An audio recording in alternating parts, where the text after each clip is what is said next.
Give me 5 minutes. Give Me 5 minutes, une capsule individuelle présente au sein du Give Me 5 Universe. L'objectif est de vous présenter tour à tour une réflexion sur un aspect, un angle ou un thème d'une œuvre filmique ou vidéoludique sur une durée restreinte. À présent, il est temps d'explorer les contrées mystérieuses du 7e art. Bienvenue dans Give Me 5 minutes. Give me 5 minutes.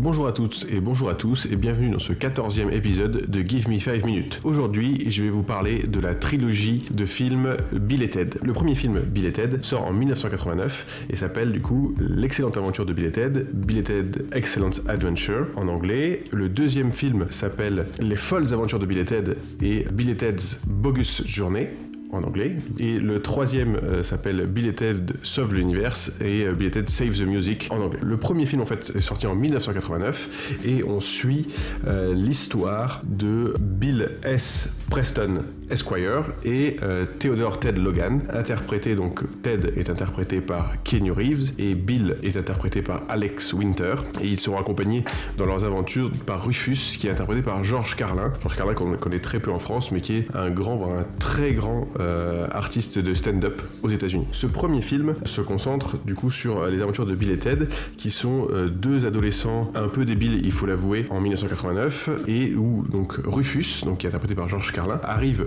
du futur dans une cabine téléphonique, sa machine à voyager dans le temps, pour leur dire qu'ils ont un grand destin et que c'est grâce à eux que dans le futur, le monde sera en paix grâce à leur musique. Mais pour arriver à cela, ils doivent réussir à réussir leur test d'histoire le lendemain.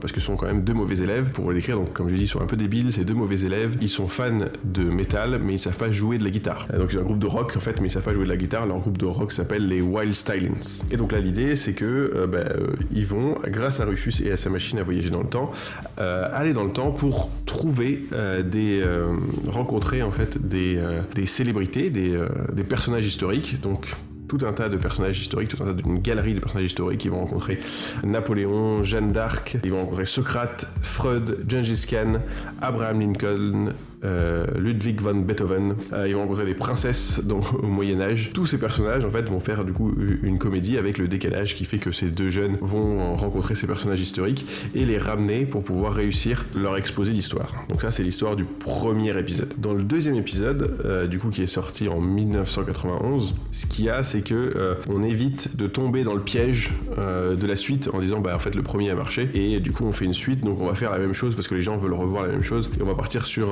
quelque chose de complètement différent où là du coup, alors je vais essayer de moyennement vous spoiler ce qui se passe puisque je voudrais que vous voyiez les films et pas être spoilé, mais il y a un méchant venu du futur du coup qui s'appelle Chuck Denomolos qui sème le chaos dans l'univers et il déteste du coup Bill et Ted et envoie des doubles robots maléfiques de Bill et Ted pour tuer Bill et Ted dans le passé, donc pour nous en 1991, pour les tuer. Et du coup, Bill et Ted vont devoir aller au-delà de la mort pour pouvoir retrouver leur vie, d'accord ? Et ils vont donc rencontrer la Grande Faucheuse. Donc la Grande Faucheuse qui est jouée, c'est important de le souligner, par William Sadler. Et William Sadler, si vous ne voyez pas qui c'est le colonel Stuart dans 58 minutes pour vivre. Autant vous dire que la première fois que donc je connaissais déjà le colonel Stuart, et quand j'ai vu Bill et Ted pour la première fois et que j'ai vu que lui donc jouait la mort, donc un personnage complètement loufoque, du coup la mort, puisque Bill et Ted vont l'affronter dans différents jeux de société. Du coup ça fait un gros choc en fait parce que c'est un personnage complètement différent. Autant il est assez méchant et terrifiant en tant que colonel Stuart dans 58 minutes pour vivre,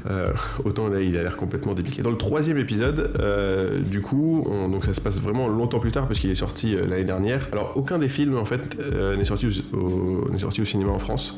Alors peut-être le troisième, mais ça devait être quelque chose de très confidentiel, sachant qu'on était en plus dans une atmosphère entre différents confinements. Et donc du coup là on suit les aventures en 2020 des filles de Bill et Ted qui ont quasiment le même nom qu'eux, et pour encore unifier la musique. Donc elles aussi en fait on va suivre d'un côté Bill et Ted, donc du coup qui ont maintenant quasiment 50 ans, qui eux vont essayer de sauver leur mariage donc à travers le temps, donc ils vont essayer de rencontrer différentes versions d'eux-mêmes un peu plus tard, dans 2, 3, 5 ans, 10 ans, et au fur et à mesure qu'ils avancent c'est de pire en pire, ils sont vraiment dégradés de pire en pire jusqu'à aller en prison. Et en parallèle leurs filles du coup vont elles faire à peu près la même chose que faisait leur père dans le premier épisode, c'est-à-dire qu'elles vont aller dans le passé, mais là pour réunir réunir en fait les meilleurs musiciens de tous les temps. Donc ça c'est l'histoire très rapidement racontée en fait de ces 3 films, donc que je vous encourage très vivement à voir, que je vous encourage à voir en anglais, parce que autant pour les 2 premiers épisodes c'était pas la voix officielle de Keanu Reeves en français, donc ça peut faire un petit décalage.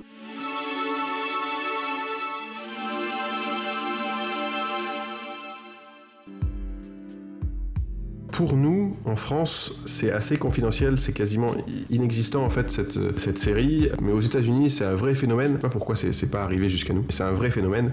Il y a des comics, alors du coup moi je me suis intéressé et donc j'ai acheté les comics, j'ai lu les comics, sachant qu'il y a une série de comics qui est sortie en 91 je crois, qui a reçu le prix Eisner.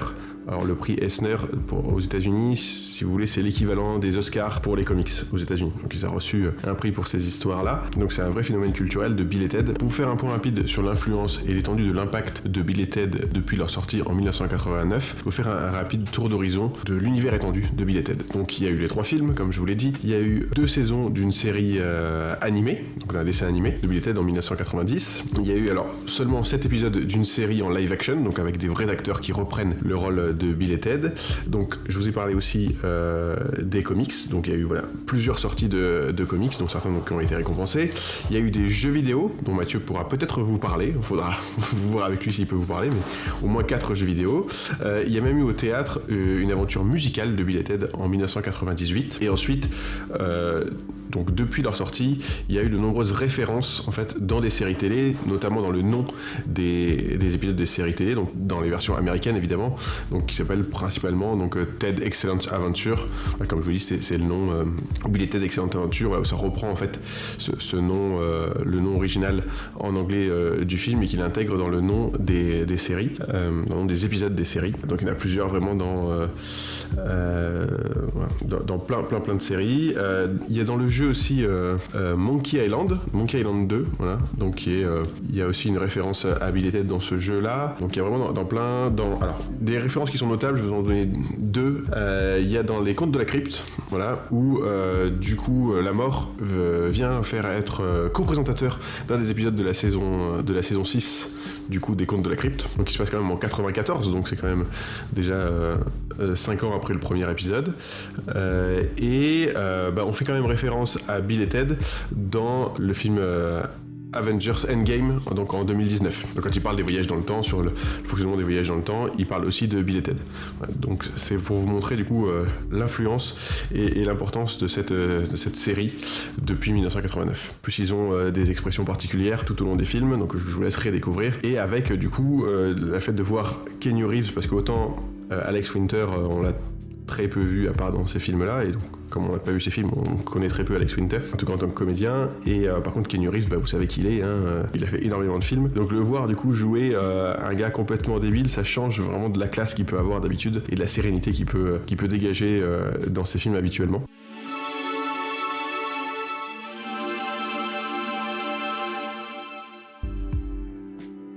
Donc je vous encourage vraiment à voir ces films. Donc alors c'est complètement décalé. À quoi ça pourrait ressembler en fait, je peux pas vous dire à quoi ça peut ressembler.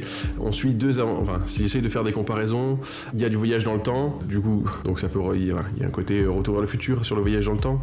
Il y a un côté très Wayne's World, d'accord, où on suit vraiment 2 adolescents. Alors je pense qu'ils sont un peu moins débiles que dans Wayne's World, mais quand même ils sont pas très fut-fut. Du coup je vous encourage vivement à voir ça, parce que c'est un pan en fait qu'on connaît très peu du cinéma américain. C'est un pan que vous connaissez sûrement très peu de la filmographie de Keanu Reeves. Donc je vous encourage vivement à voir ce film. Moi je m'y attendais pas, en fait j'étais curieux de découvrir ce film. J'ai découvert ces films là parce que du coup ils ont annoncé qu'ils allaient faire un 3e film. Keanu Reeves a annoncé qu'ils allaient faire un 3e film, et je me suis dit mais comment c'est possible qu'ils fassent une trilogie alors que je connais pas les 2 films d'avant.